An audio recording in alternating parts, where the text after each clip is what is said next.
Kas notiek ar vecāku tiesībām, aizbildniecības tiesībām, bērnu interesēm, kā tiek izprastas bērnu intereses kontekstā ar dzimumu lomu, dzimumu identitātes, sociālā dzimuma kā tāda integrācija valstu tiesību sistēmās. Apskatīsim reāls piemērs, sāksim ar neseno, kas ir noticis burtiski tikko Kalifornijā. Jūlijā Kalifornijā apstiprināts šāds te lūk likuma labojums.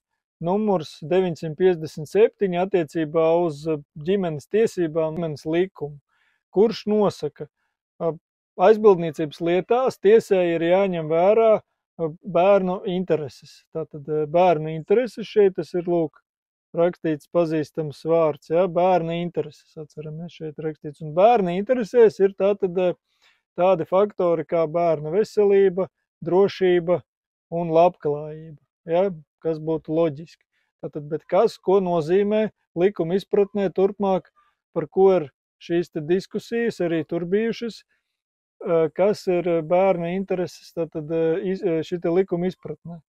Bērna intereses iekļauj no vecāku puses apstiprinājumu bērna šai te izvēlētajai dzimuma identitātei. Ja, dzimuma identitātes apstiprināšana no vecāku puses bērna veselībai, drošībai un labklājībai. Un tālāk, kas tieši ir mainīts? Ir pielikts klāt, garāks jau šobrīd tekstiņš ir labots, kad ir no vecāka puses ir jāapstiprina ne tikai šī dzimuma identitāte izvēlētā, bet arī dzimuma izpausme. Ja, tā sanāk. Arī dzimuma izpausme. Un tas viss kopā veido tad bērna intereses, kas ir šī te veselība, drošība, labklājība. Tad priekšroku tiesai ir jādod tam vecākam, kurš bērnam nodrošina šīs te visas intereses kopumā. Kas ir sociālais dzimums, dzimuma lomas, dzimuma identitāte, noskaidrojām iepriekšējā video, kas nav redzējuši, lūdzu paskatieties, video ir pieejams, bet šeit jau parādās vēl viens termins, kas nav apskatīts, kas ir dzimuma izpausmes. Tagad skatāmies. Dzimuma izpausmes definīcija. Dzimuma izpausmes mums personas uzvedība, manieres, intereses un izskats, ģērbšanās, teiksim tā, kas ir sociāli saistīti ar kādu no dzimumiem, tātad vīriešu vai sieviešu šajā gadījumā, ja, kamēr mums vēl šie divi dzimumi šeit ir. Tad vīriešu vai sieviešu. Praksē tas ir faktiski, kas mums visvienkāršāk saprotamāks, būtu acīm redzamākas tādas lietas, tas būtu droši vien kā apģērbs, ja, teiksim, šajā gadījumā izpausme, pretējā dzimuma izpausme, tas būtu, teiksim, zēni, ja vilktu kā apģērba sastāvdaļu kleitu vai svārkus, un savukārt meitenes, teiksim, vilkt kaut ko ļoti zēniem raksturīgu vai ļoti īsus matus un tam līdzīgi. Vecākiem jau ir jāņem vērā šāds te bērna vēlmes, dzimuma izpausmes, dzimuma identitātes izpausmes. Ja mēs vizualizējam, ja uzburam ainiņu, kā tas varētu izskatīties praksē, tas izskatītos apmēram tā, ka notiek tiesas process, tātad ir šie divi vecāki vai trīs vecāki, starp citu ir atļaut jau Kalifornijā, bērnam varbūt jau arī 3 vecāki, tā kā ir arī tāda lieta. Pieņemsim klasiski, tātad 2 vecāki, abi grib šīs aizbildniecības tiesības, un tad priekšroka tiks dota tam vecākam, kurš atļaus savam bērnam, ja viņš to vēlās, teiksim, tiesai ir jau saskaņā ar likumu jādod priekšroka šim vecākam. Tomēr tas, kas rada bērnu vecākos vislielāko satraukumu, kā var spriest pēc dažādām publikācijām, šobrīd ASV tas ir tieši ne šis likums atsevišķi stāvošs, bet dažādu pēdējo gadu pieņemto likumu un likuma izmaiņu kombinācija, kas ir izveidojusies šobrīd. Kā piemēram likums numur 665, ja precīzāk sakot, šie likuma nesenie grozījumi. Likums attiecas uz garīgās veselības ārstēšanu nepilngadīgajiem Kalifornijas štatā, un tās lietas, kas rada bāžas un neizpratni vecākiem, ir sekojošas. Pirmā lieta, tad agrāk, šobrīd vēl, ja mēs varētu teikt, lai nepilngadīgais varētu vērsties pēc ambulatoras ārstēšanas vai pēc patvērsmes, tad atsevišķi, lai varētu no vecākiem dzīvot, bija nepieciešams kaut kādā veidā pierādīt, pamatot, ka nepilngadīgajam ir nopietna fiziska vai garīga kaitējuma draudi sev vai citiem, vai arī ir iespējama incests vai vardarbība. Ja, tādos gadījumos to varēja izdarīt. Jaunais likums šo te pierādīšanas vai pamatojuma nepieciešamību atceļ. Var teikt, ka tas process ir vienkāršots kādā veidā. Nepilngadīgi var vērsties pēc gan ambulatorās ārstēšanas, gan tas galvenais, kas uztrauc vecākus, gan pēc patvērsmes meklēšanas. Otra lieta, lai veiktu konsultācijas ar nepilngadīgajiem, tad ir nepieciešama vecāku klātbūtne, vecāku iesaiste, līdzdarbošanās, tātad zināmā mērā vecāku piekrišana.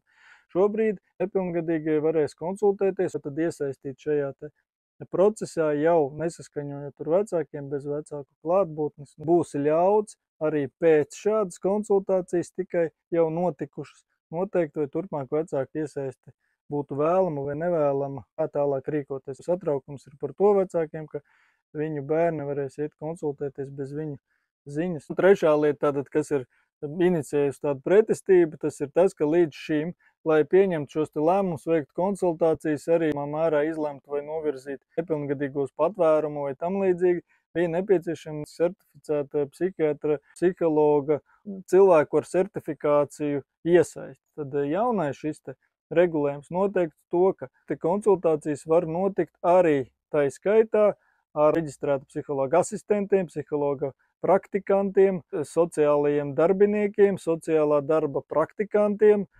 klīniskā konsultanta praktikants un tam līdzīgi, kas strādā profesionāļu uzraudzībā, bet jebkurā gadījumā satraukums ir par to, ka šīs prasības ir krietni pazeminātas un šīs konsultācijas varēs notikt mazliet zemākā vienkāršotā līmenī ar dažādiem asistentiem un praktikantiem. Šis atvieglo veidus, kā nepilngadīgi var vērsties ārpus ģimenes, ārpus mājām, pie dažādām iestādēm, speciālistiem pēc palīdzības, tad garīgu veselības traucējumu risināšanai. Viss tiek darīts, vai it kā darīts ar tādu mērķi, lai izskaustu vardarbību, tā skaitā vardarbība, ja netiek risinātas nepilngadīgā garīgās veselības problēmas. Bet lieta ir, šeit ir dažādās niansēs un definējumos. Garīgās veselības problēma šobrīd ir noteikti arī šī dzimuma neatbilstība. Ja tā saucamā tātad iekšējā sajūta, ka dzimums, dzimuma identitāte neatbilst bioloģiskajam dzimumam, kas ir bijis pie dzimšanas. Tik tālu varam secināt, ka vecākiem ir uzlikti. Numur 1 ir atzīt bērna vēlmes saistībā ar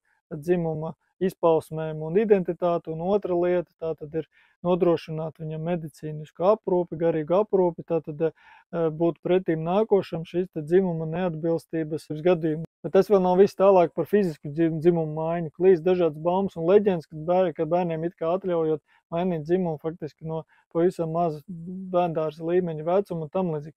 Šādu praksi es gan neatradu.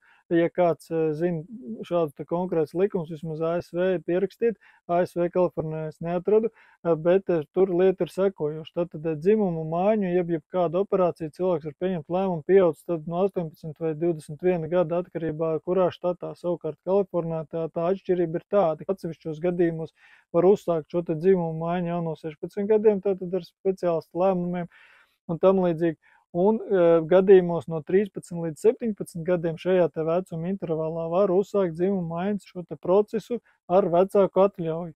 Ir vajadzīga vecāku atļauja. Un ir vecāki, kas to atļauj, tāpēc šobrīd Kalifornija faktiskā raksta ir pārvērtusies jau par tādu dzimumu maiņas operāciju gribētāju galamērķi. Bet ko iebilst vietējo organizāciju pārstāvi, kas ir šo likumu grozījumu pretinieki, ir tas, ka katrs no šiem likumiem maz drusciņi distancē nepilngadīgos no vecākiem, dod lielāku kontroli nepilngadīgiem, mazāku kontroli vecākiem. Tas viss summējas ierobežotās iespējas vecākiem audzināt savus bērnus pēc saviem ieskatiem. Var daudz plašākas iespējas dažādiem ārpus ģimenes spēkiem manipulēt ar bērnu prātiem, domām. Tas ir izveidojies viedoklis katrā gadījumā daļā Kalifornijas sabiedrības, un šāda te ir pieredze saistībā ar dažādu dzimumu lomu, dzimumu identitāti, sociālo dzimumu ieviešanu tiesību sistēmā. Presa jau tādās traģikomiskās noskaņās raksta pat šādi, ka nekad pasaules vēsturē nav bijusi situācija, ka bērni nosaka vecākiem, kā sevi audzināt, un speciālistiem, kā sevi aprūpēt. Tāda situācija ir izveidojusies. Kāpēc, lai bērns vispār kaut ko tādu gribētu? Un kāds ir visa šī patiesais mērķis? Par to jau nākošajos video. Piesakojieties!